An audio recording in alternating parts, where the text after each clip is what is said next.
is paano ibenta yung bahay mo. Number 1 na kailangan para maibenta mo yung bahay mo, dapat alam mo kung ano yung klaseng bahay yon. Kung yun ba ay bungalow, kung yun ba ay 2-story, kung yun ba ay townhouse. Ayan.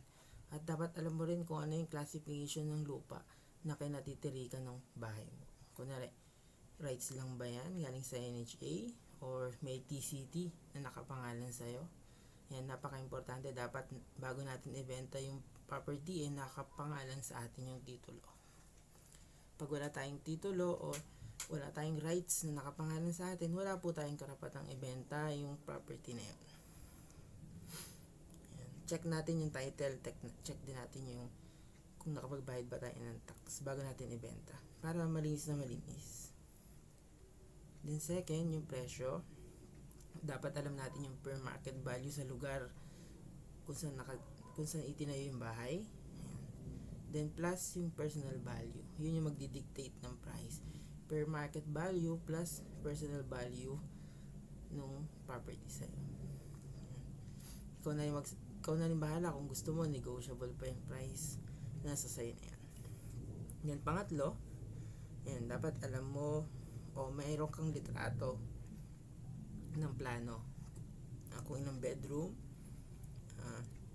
yung kitchen, living room, bathroom, yan, importante bathroom, and then yung surrounding area. Kung meron kang drone or may mahiraman ka ng drone, mas maganda kung meron kang drone. Mostly kasi kumukuha ng bahay nasa OFW. And gusto nila pictures and videos para madaling mabenta yung bahay mo. Then, pang-apat, yung payment terms. Dapat alam mo yung payment terms. Gusto mo ba 100% cash? Okay lang ba sa'yo deferred payment terms? Or gusto mo ipasok nila sa bangko or sa PAGIBIG financing? Well, nasa sa'yo yan. And then, number 5, yan. Dapat alam mo kung kailan ka available kung gusto mo, and then ibigay yung detalye ng contact ng property. Okay, ikaw alam mo kung anong oras, yan, anong araw ka available para mabisit nung gustong bumili yung bahay mo.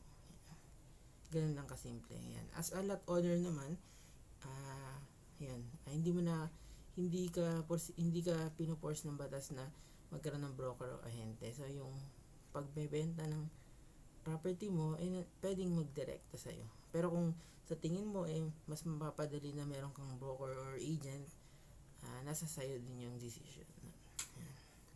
Maraming salamat po. Please subscribe to my channel.